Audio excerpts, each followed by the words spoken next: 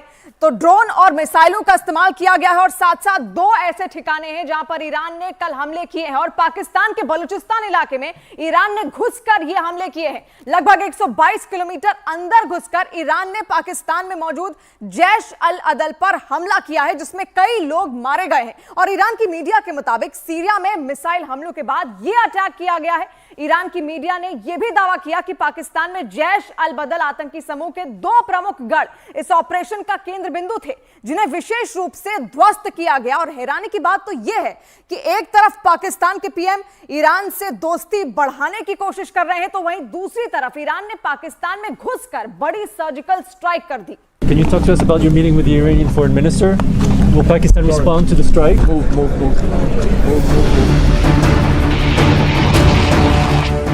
पाकिस्तान पर ईरान के air strike के बीच एक बड़ी खबर आई है। ईरान के हमले से ठीक पहले पाकिस्तान के केयरटेकर प्रधानमंत्री अनवर उल हक काकर की मुलाकात ईरान के विदेश मंत्री हुसैन अमीर अब्दुल्लाहियन से हुई थी। पाकिस्तान हैरान है, आखिर ईरान ने पाकिस्तान में घुसकर यह हमला क्यों किया है। हम आपको बता दें कि पाकिस्तान के प्रधानमंत्री अनवर उल हक काकर की मुलाकात ईरान के विदेश मंत्री हुसैन अमीर अब्दुल्लाहियन स्विट्जरलैंड के दावोस में हुई थी। वर्ल्ड इकोनॉमिक फोरम की बैठक में हिस्सा लेने के लिए दोनों नेता दावोस पहुंचे थे, लेकिन इस मुलाकात के 12 घंटे बाद ही ईरान ने पाकिस्तान के अंदर आतंकी कैंप पर एयर स्ट्राइक कर दी।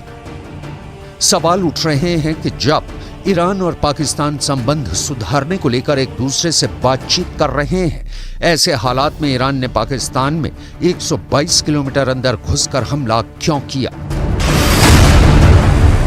ईरान के दावों के मुताबिक पाकिस्तान पर एयर स्ट्राइक करना बेहद जरूरी हो गई थी, क्योंकि पिछले महीने दक्षिण पूर्वी प्रांत सिस्तान बलूचिस्तान में एक ईरानी पुलिस स्टेशन पर पाकिस्तानी सीमा की तरफ से हमला हुआ था। इस हमले में 11 ईरानी पुलिस अधिकारियों की मौत हो गई थी।